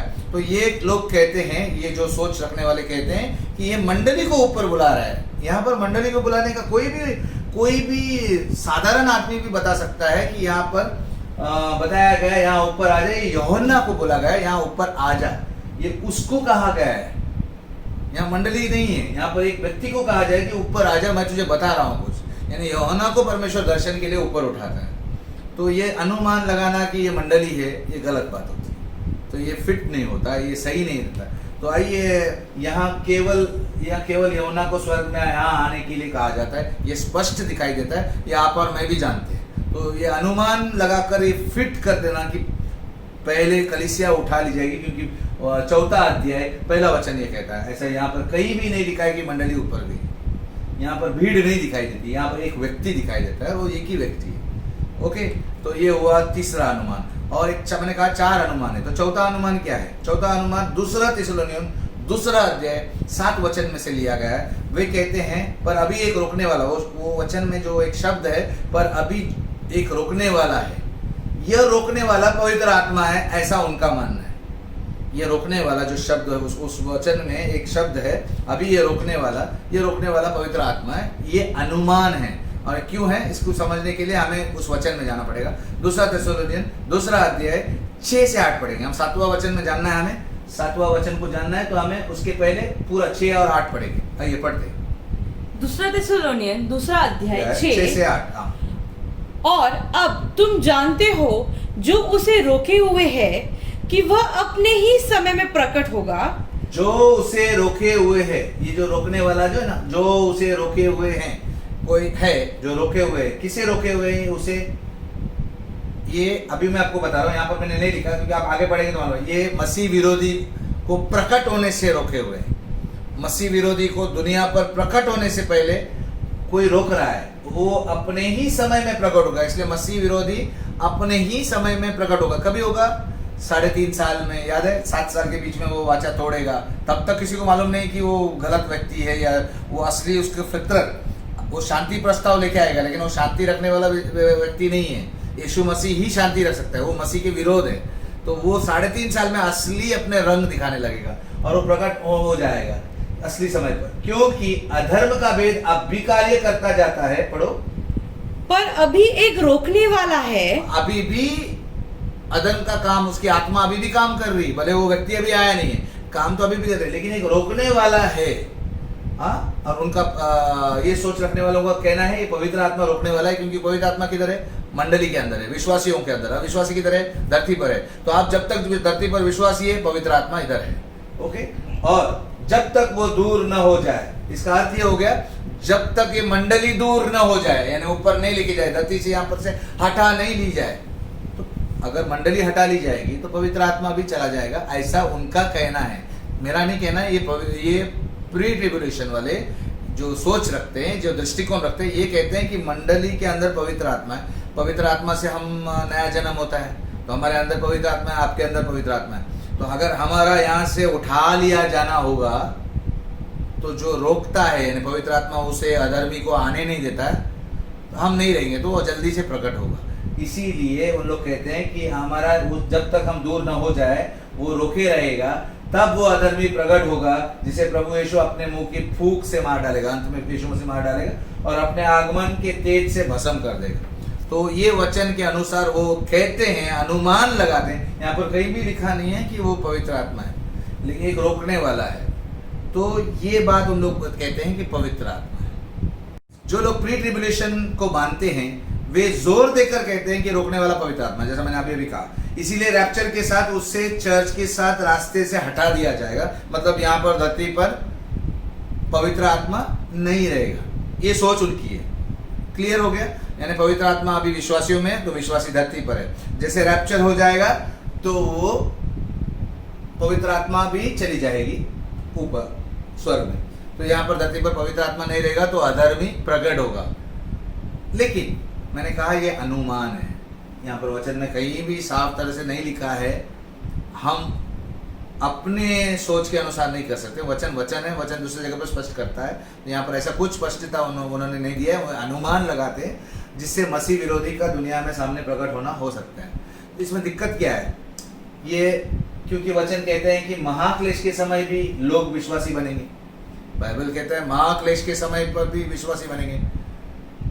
वे मसीह विरोधी का चिन्ह नहीं लेंगे, वो 6 अंक का छाप नहीं लेंगे, उनको मार डाला जाएगा, उनका वध किया जाएगा, वे शहीद हो जाएंगे। वे विश्वासी महाक्लेश के विश्वासी कहलाएंगे। हम जैसे विश्वासी कहते हैं, कहलाते हैं, बाइबल कहता है वे क्लेश के विश्वासी, यानी हमारा रैप्चर होने के बाद भी लोग प्रभु में आएंगे और वो क्लेश के समय पर आएंगे। अगर वो क्लेश के समय पर विश्वासी बनते हैं तो वो कैसे बनेंगे? अगर हम प्रभु को स्वीकारते हैं पवित्र आत्मा के द्वारा, पवित्र आत्मा के जरिए हम उसे स्वीकारते हैं, पवित्र आत्मा में छाप देता है, तो उनको भी तो ऐसा ही करेगा। तो अगर इनके अनुमान के अनुसार चर्च के साथ पवित्र आत्मा स्वर्ग गया, तो ये जो धरती पर विश्वासी बनते हैं वो कौन से पवित्र आत्मा से बनेंगे जब पवित्र आत्मा ही नहीं रहेगी?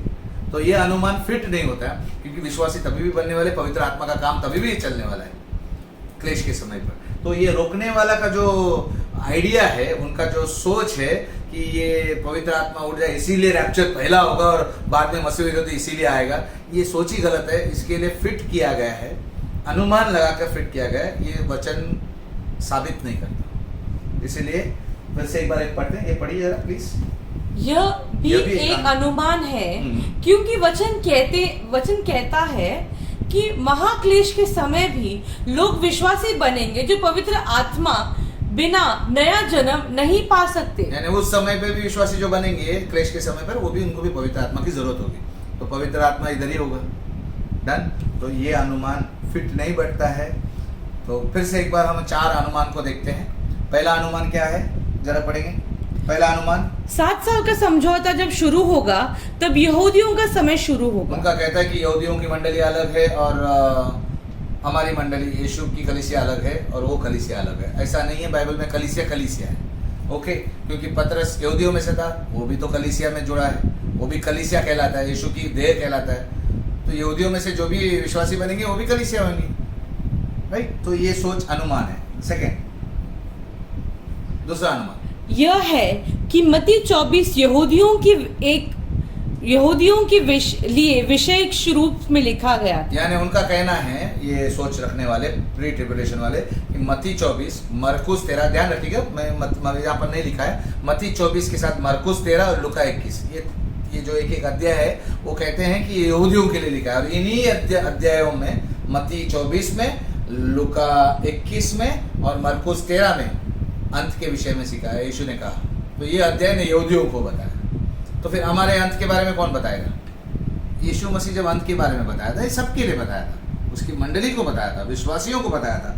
तो ये दूसरा अनुमान भी गलत साबित होता है, अनुमान ही है, गलत साबित मैंने बोला, इसको अनुमान ही समझे, क्योंकि अनुमान सत्य नहीं है, ये अनुमान है। तीसरा अनुमान यह है कि प्रकाशित वाक्य 4 में एक रैप्चर को दर्शाता है कि बहुत सारी भीड़ रैप्चर हो गई, बहुत सारी मंडली के लोग रैप्चर हो गए, एक कलीसिया रैप्चर हो गई। नहीं, यहाँ पर तो सिर्फ यूहन्ना रैप्चर भी नहीं, यूहन्ना को दर्शन के लिए ऊपर बुलाया गया। तो ये अनुमान लगाना गलत है, साफ नहीं है। चौथा, दूसरा थिस्सलुनीयन 2:7 में, अभी जो रोकने वाला है, ये रोकने वाला पवित्र आत्मा है, ऐसा उनका मानना है। ये भी एक अनुमान है और ये खरा नहीं ठहरता, ये सत्य नहीं हो सकता। तो इसका अनुमानों के अलावा ये प्री ट्रिब्यूलेशन बहुत पॉपुलर सोच है, मैंने कहा, लेकिन इसमें जो 4 अनुमान है सुनने में बड़े अच्छे लगते हैं। अनुमान लगाना अच्छी बात है, लेकिन वचन के मामले में अनुमान नहीं लगाना चाहिए। वचन सत्य वचन है, एकदम प्रिसाइज होना चाहिए। तो अनुमानों के अलावा एक प्रॉब्लम भी है, ये प्री ट्रिब्यूलेशन दृष्टिकोण में कुछ वचन संबंधी समस्या है, वचन के संबंध से समस्या है। वो क्या है? समस्या को देखते हैं। वो समस्या क्या है?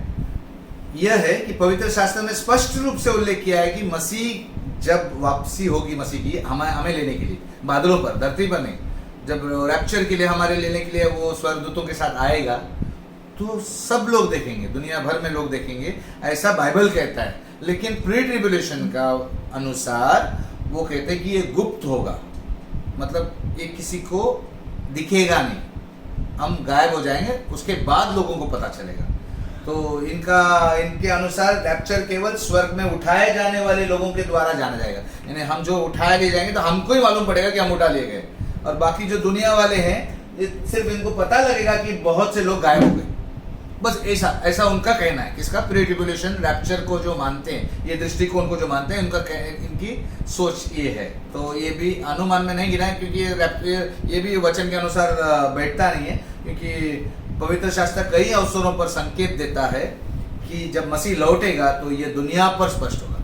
बाइबल कई जगहों पर स्पष्ट करता है ये बात को कि उसका आना सबके नजर में आएगा।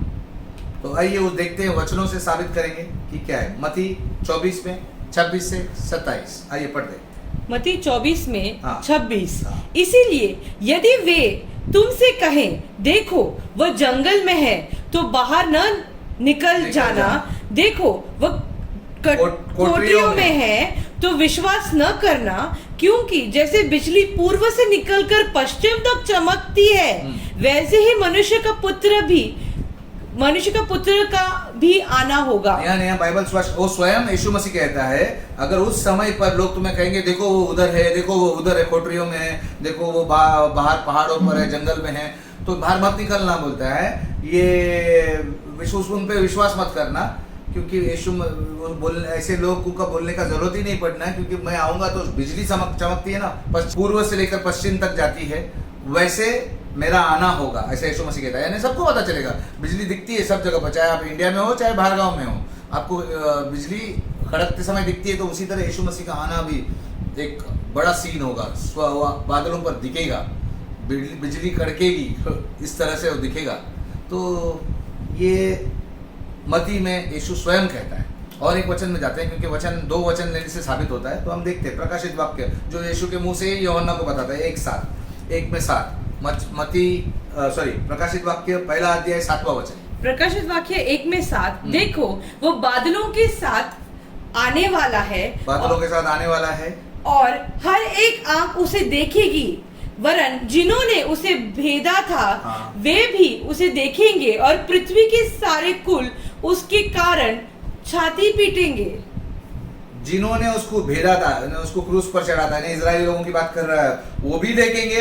पृथ्वी के सारे कुल, यानी दूसरी जातियां जो दुनिया भर में बड़ी है, वो कुल उसको देखकर छाती पीटेंगे, हमने विश्वास नहीं किया।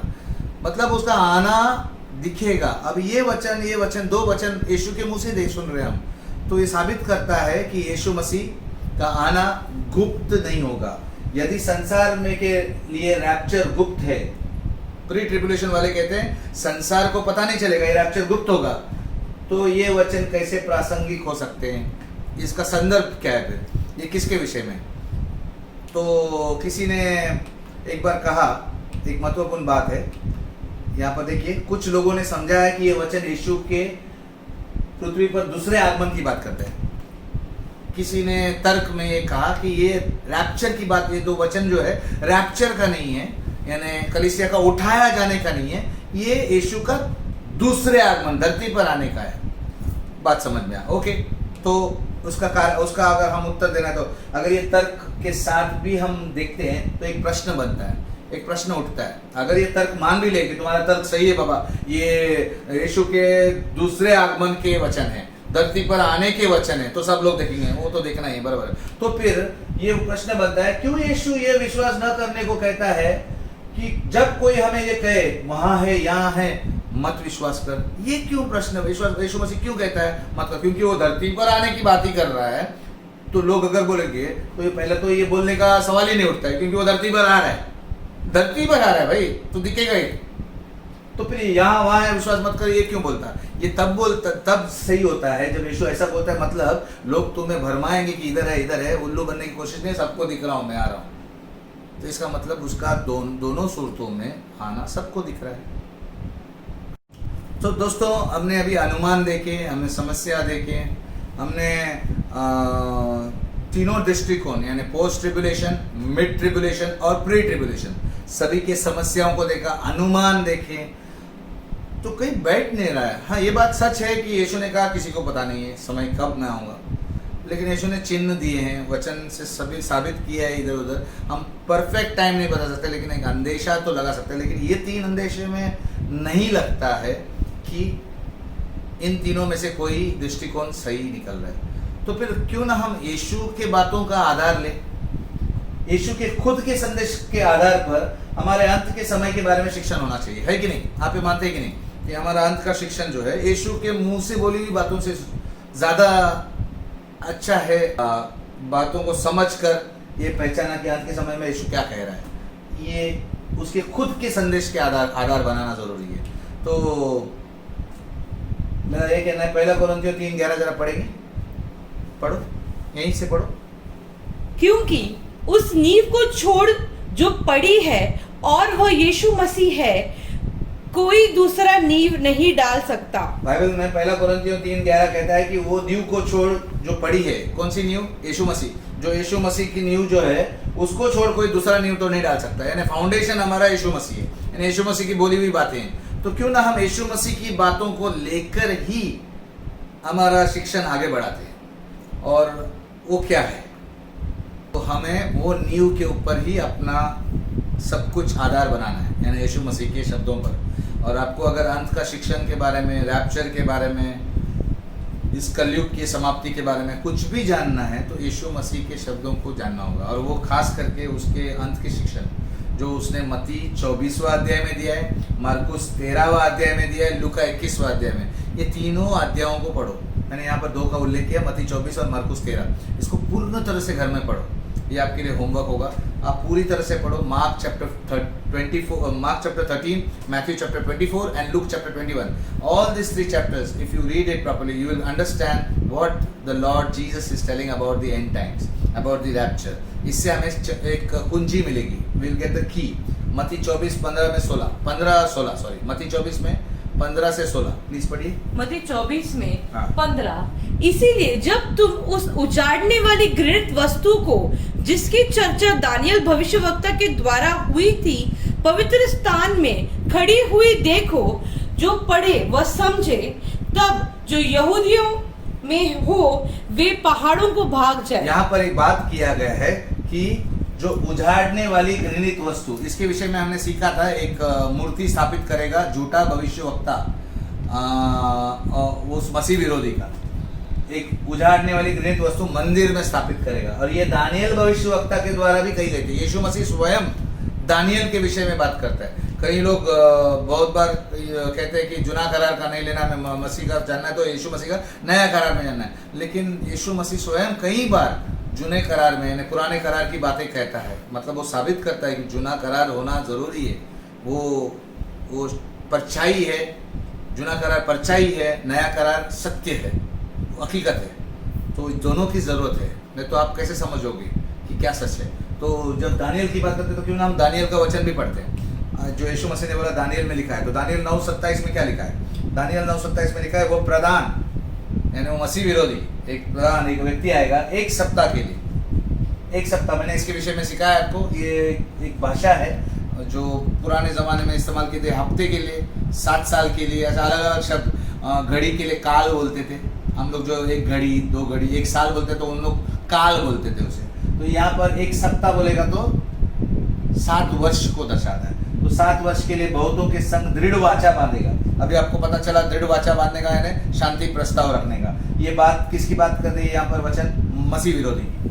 परंतु आधे सप्ताह के बीतने पर वो बेल बलि और अन्न बलि को बंद करेगा, यानी बीचों बीच 3.5 साल में, 7 साल के 3.5 साल में वो अपने आप को प्रकट करने के लिए वो सारी शांति प्रस्ताव को तोड़ देगा और वो मंदिर में मेल बलि और अन्न बलि जो यहूदी लोग मंदिर में चढ़ाते हैं उसको बंद करेगा और उजाड़ने वाली घृणित वस्तु दिखाई देगी, यानी वहां पर वो मूर्ति स्थापित करेगा, जो बोलने वाली मूर्ति जिसके बारे में हमने सीखा।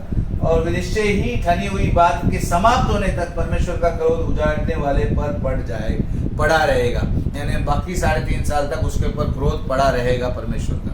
तो ये बात दिखाता है कि मत्ती 24 में वही बात है दानियल में। और यीशु मसीह ने बोला है कि हमें यीशु मसीह की बातों को देखना है, बात जानना है। ओके, तो इससे हम क्या समझे? इससे हम समझे कि 7 साल का वर्ष, दानियल क्या बताता है, 7 साल का वो वर्ष में एक शांति समझौता करेगा। वो फिर से एक बार बोल रहा हूँ मैं, 3.5 साल में वो तोड़ेगा वाचा को और 3.5 साल उसका शासनकाल बनेगा, मतलब वो अपने आप को असली रंग उसका दिखाई देगा, वो प्रकट होगा। तो यहाँ पर मैंने सब आपको बताया है, मसीह विरोधी अपने आप को प्रकट करेगा यहाँ पर इस 3.5 साल के बीच में, 3.5 साल पहले 3.5 साल बाद, ये बीच में मध्य में, ये इसको क्लेश का समय कहते हैं। फिर से एक बार वो पुराने शिक्षण को याद करेंगे, ये क्लेश का समय है, पहला 3.5 साल, ये पूरा क्लेश ही बोला जाता है 7 साल का। ये कलयुग की समाप्ति के आखिरी 7 साल है, लेकिन कुछ स्कॉलर बोलते हैं ये हल्का क्लेश है, जिसे खाली क्लेश लिखा है, लेकिन ये महाक्लेश है, क्योंकि यहाँ पर परमेश्वर का क्रोध धरती पर गिरने वाला है। यहाँ पर शैतान का यानी मसीह विरोधी का शासन काल चलेगा, 7 साल का शांति समझौता टोटल हो जाता है। तो ये बात आप ध्यान में रखिए। और हम दानियल 7 में 25 भी देखेंगे एक बार। दानियल 7 में 25 प्लीज जरा पढ़े फिर से एक बार। दानियल 7 में 25। हाँ। वह परम प्रधान की विरुद्ध बातें कहेगा और परम प्रधान के पवित्र लोगों को पीस डालेगा। यानी यहाँ से यहाँ तक वो शांति प्रस्ताव के साथ चल रहा था। यहाँ पर वो प्रकट नहीं हुआ कि वो असली में कौन है। सब लोग उसे झूठा, वो मसीहा ही समझेंगे, लेकिन वो झूठा मसीहा है। तो यहाँ तक वो शांति में चलेगा, यहाँ वो अपने आप को प्रकट करेगा और मसीह विरुद्ध परम प्रधान यानी परमेश्वर के विरुद्ध बातें कहेगा आगे, और परम प्रधान के पवित्र लोगों को पीस डालेगा। यानी यहाँ पर मसीहों के ऊपर अटैक करेगा, जो भी विश्वासी है उनके पीछे भी लग जाएगा आगे, और समयों और व्यवस्था को बदल देने की आशा करेगा। वरन 3.5 काल तक वे सब उसके वश में कर दिया जाए। यहाँ पर लोग उसके वश में किए जाएंगे, मतलब ये यहाँ 3.5 साल पर पूरा राज करेगा, वो अपना शासन काल चलाएगा। यहाँ पर वो शासन काल नहीं चलेगा, यहाँ पर वो झूठ मूठ का शांति लाएगा, लेकिन सब लोग उसके वश में नहीं, यहाँ पर वो जबरदस्ती वश में लाने की कोशिश करेगा, क्योंकि उसको दिया जाएगा ये अधिकार। परमेश्वर को स्वयं उसको 3.5 साल के लिए राज करने दे रहा है, लेकिन बाद में उसके ऊपर क्रोध आने वाला है। तो ये बात दानियल बताता है। और जो यीशु मसीह ने बातें की, मैं ये सब क्यों कह रहा हूँ, ये मरकुस, फिर से एक बार मैंने मत्ती की बात बताई, मत्ती पढ़ना है, मरकुस पढ़ना है, तो मरकुस का भी एक वचन देते हैं, मरकुस 13 में 19 से 20।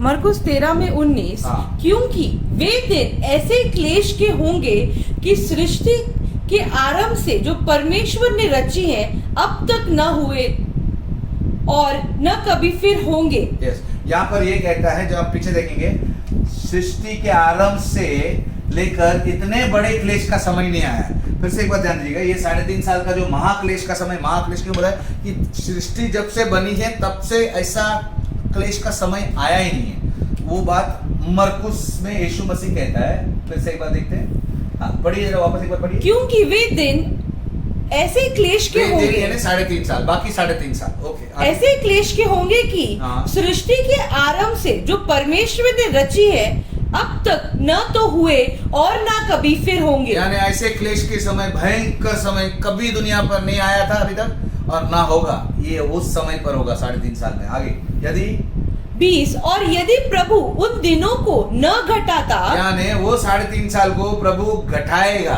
अब वो कैसा घटाएगा ये वहां पर नहीं बताया, लेकिन घटाएगा जरूर बोला है। क्यों?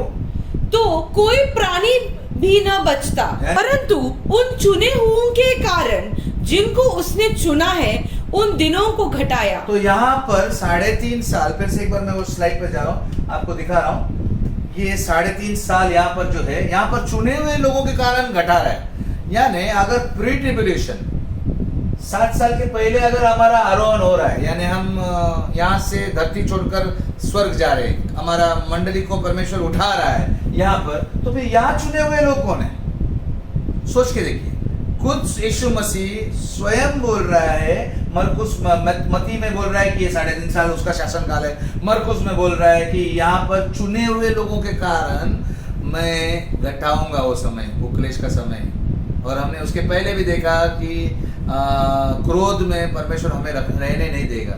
जब यहाँ क्रोध उंडेला जाएगा, यहाँ परमेश्वर का क्रोध प्रकोप आने वाला है, उस समय परमेश्वर हमारे लिए समय घटाएगा, यानी हमें यहाँ से निकालेगा, दुनिया से निकालेगा। तो इसका मतलब हम यहाँ पर है, मंडली यहाँ पर है, विश्वासी यहाँ पर है, प्रभु के लोग यहाँ पर है, यहाँ से गायब नहीं हुए, यहाँ पर है।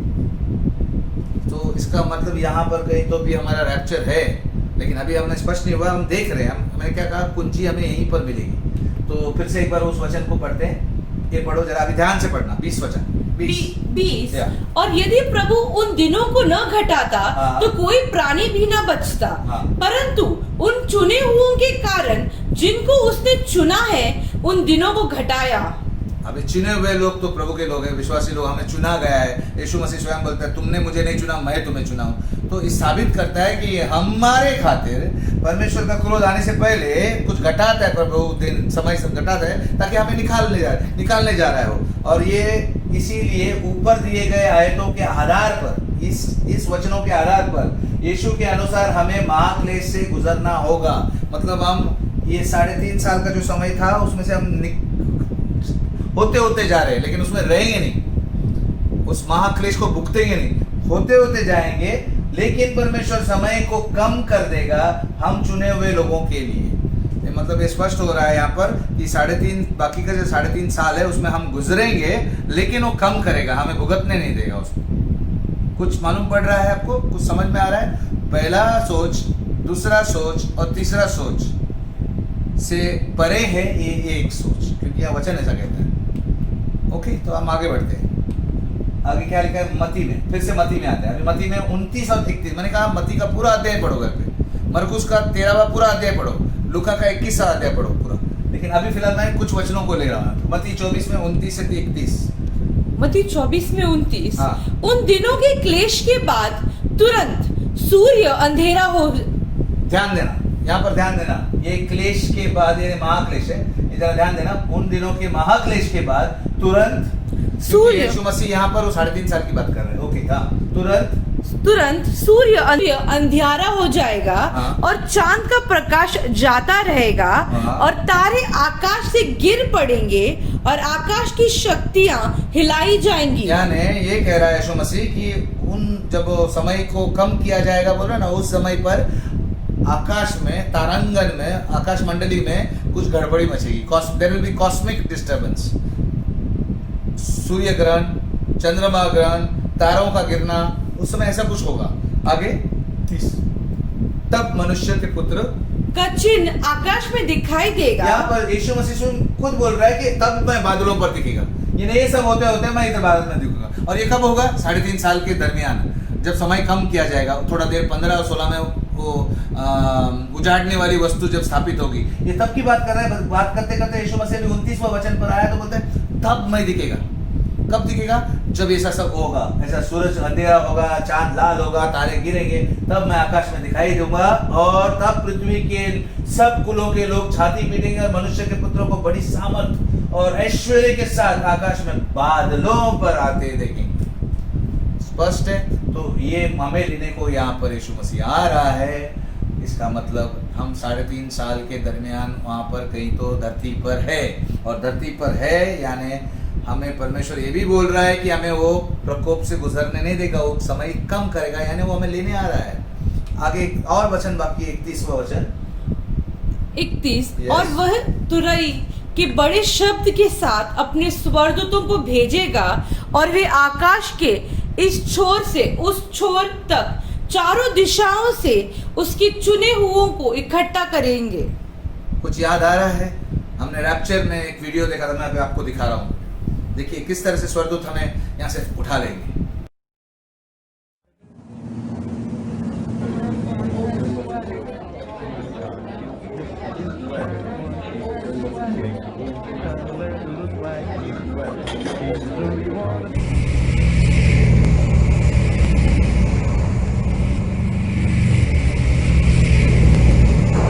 Talking on the radio, please call the fire department. Charles talking on the radio, please call the fire department.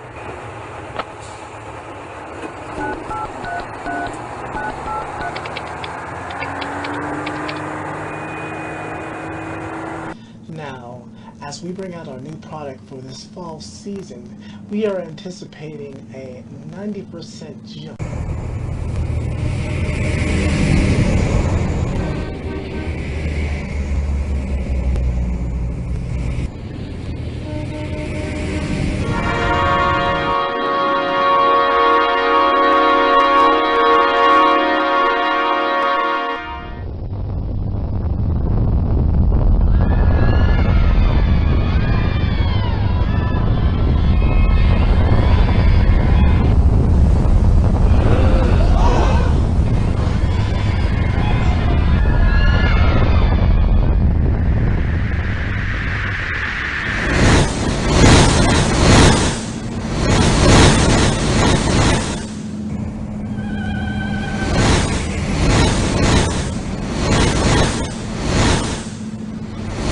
चुने हुए लोगों के लिए। किसको उठाएंगे? चुने हुए लोगों के लिए। तो अगर चुने हुए लोग धरती पर 3.5 साल के दरमियान है तो प्री ट्रिब्यूलेशन का तो सवाल ही नहीं बनता है। प्री ट्रिब्यूलेशन की दृष्टिकोण से हम यहाँ से 7 साल पे पहले उठाए जाने वाली बात तो हो ही नहीं सकती। मिड ट्रिब्यूलेशन यानी मिड ट्रिब्यूलेशन भी हो नहीं सकती, क्योंकि मिड ट्रिब्यूलेशन के बाद हम इधर है। और पोस्ट ट्रिब्यूलेशन तो हो ही नहीं सकता, क्योंकि हमें धरती पर नहीं होना है, हमें उस टाइम पे स्वर्ग पे होना है। तो कुछ समझ में आ रहा है? ये तीनों दृष्टिकोण फिट नहीं बैठ रहे हैं वचन पर।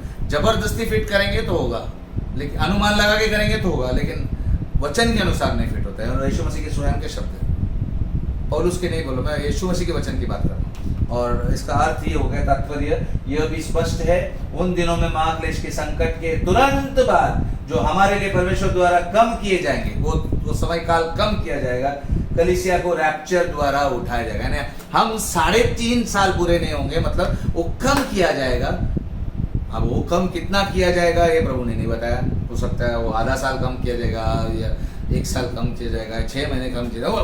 We don't know about it. हम इसके बारे में जानते नहीं, क्योंकि कम किया जाएगा बोला, लेकिन किसके लिए कम किया जाएगा? चुने हुए लोग। चुने हुए लोग कौन है? आप और मैं, विश्वासी लोग। तो ये हम उस समय पर रहेंगे। तो मैं अभी ये स्पष्ट होता है कि रैप्चर प्री ट्रिब्यूलेशन पर नहीं होगा, ये मैंने कहा आपको। तो रैप्चर होगा तो कब होगा? Is there not a way to understand end time prophecy where all pieces just naturally fall into place?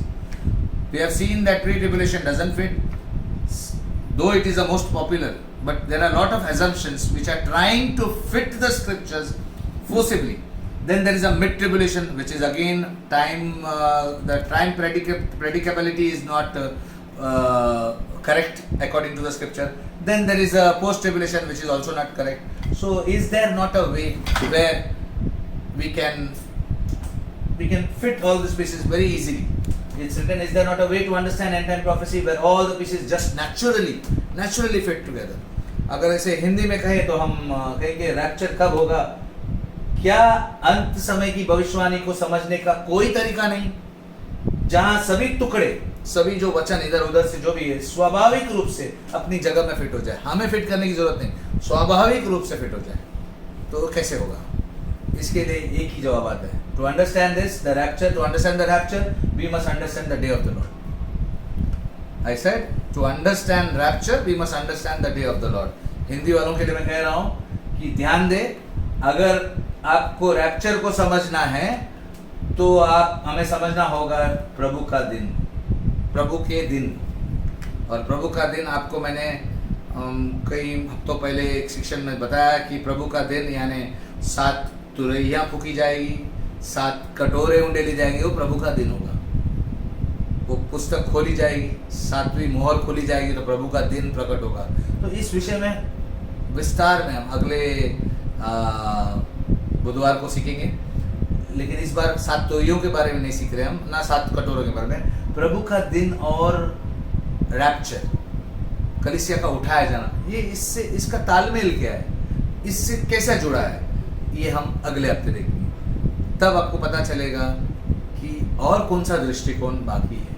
हमने 3 तो देखे जो दुनिया में ज्यादातर लोग इस दृष्टिकोण को मानते, लेकिन ये अभी एक चौथा दृष्टिकोण कौन सा है, उसको हम अगले बुधवार को प्रभु के दिन के शिक्षण के साथ देखेंगे कि क्या है, और फिर हम उसके बाद वाले बुधवार को देखेंगे कि रैप्चर कब होगा। तो हमने अभी क्या सीखा रैप्चर का समय पर। आज हम उस तीसरे भाग में जो पहला शिक्षण शुरू किया हमने, तो उसका हमने ये समाप्त किया आज, रैप्चर के 3 दृष्टिकोण। पहला दृष्टिकोण प्री ट्रिब्यूलेशन, दूसरा दृष्टिकोण मिड ट्रिब्यूलेशन, तीसरा दृष्टिकोण पोस्ट ट्रिब्यूलेशन। अगले सप्ताह में हम ये जानने वाले हैं, ध्यान दें कि रैप्चर को समझने के लिए हमें समझना होगा प्रभु का दिन, ये अगले बुधवार, और उसके बाद हमें मालूम पड़ेगा कि रैप्चर कब होगा। हालेलुया। तो मैं विश्वास करता हूँ आपको आज का शिक्षण में कोई दिक्कत नहीं हुई। आपको मैंने 3 दृष्टिकोण में ही ये शिक्षण रखा ताकि आप कंफ्यूज ना हो। ये पहले 3 दृष्टिकोण जो दुनिया भर में फेमस, दुनिया भर में माने जाते हैं, और उसमें से पहला दृष्टिकोण जो प्री ट्रिब्यूलेशन है वो ज़्यादा पॉपुलर है, लोकप्रिय है। तो हमने अभी 3 दृष्टिकोण में देखा कि वो फिट नहीं बैठते, वो स्वाभाविक रूप से फिट नहीं होते। तो हम यीशु मसीह के शब्द पढ़े, और मैं आपको आज ये बताना चाहता हूँ कि इस पूरे हफ्ते में आपको मत्ती 24, मरकुस 13 और लूका 21, ये 3 अध्याय, 3 सुसमाचार में आपको ये पूरी तरह पढ़ना है, और उसे एक बार नहीं, कम से कम 10 बार रिपीटेडली पढ़ो, बार बार पढ़ो, उसमें आपको कुंजी मिलेगी। और जब हम अगले सेक्शन में आएंगे तो आपको आसानी होगी। तो आइए हम प्रार्थना करते हैं। परमेश्वर पिता, हम धन्यवाद देते हैं आज के शिक्षण के लिए, जो हमने आज जाना कि ये दृष्टिकोण क्या है। हम जानते हैं कि तूने कहा कि समय ना तुझे पता है प्रभु, ना स्वर्गदूतों को, बस पिता परमेश्वर को पता है। और हम बस अंदाज़ा लगा रहे हैं वचनों के अनुसार कि कहाँ पर हम उठाए लिए जाएंगे इस धरती से, हमें तो उठाने वाला है। वो कौन सी घड़ी होगी, कौन सा जगह पर होगा, कौन सा अंदाज़ा लगाने की कोशिश कर रहे हैं। होने दे प्रभु जी, आने वाले सप्ताह में जब हम तेरे दिन के बारे में जानेंगे प्रभु, तेरे दिन, आने वाले दिन के बारे में जानेंगे, वो महादिन, महान दिन जो आने वाला है, जब तू प्रकट करेगा अपने आप को यहाँ पर धरती पर प्रभु जी, उस दिन को हम समझ सकें, और पूरे बाइबल से हम समझ सकें कि तूने उस दिन के विषय में किस तरह से रैप्चर के साथ जोड़ा है। होने दे प्रभु जी, तब तक के लिए तो हमें सही सलामत रख प्रभु जी। तेरा अनुग्रह सब लोगों पर बना रहे, और इन सारे पूरे सप्ताह के दरमियान तू प्रकाशन दे तेरे सारे लोगों को, जो भी इस वीडियो को देख चुके हैं, उनको प्रकाशन दे कि ते प्रभु के दिन के विषय में वो और जानकारी पाए वचन से, और उनको तैयार कर। पवित्र आत्मा तू सिखाने वाली आत्मा है।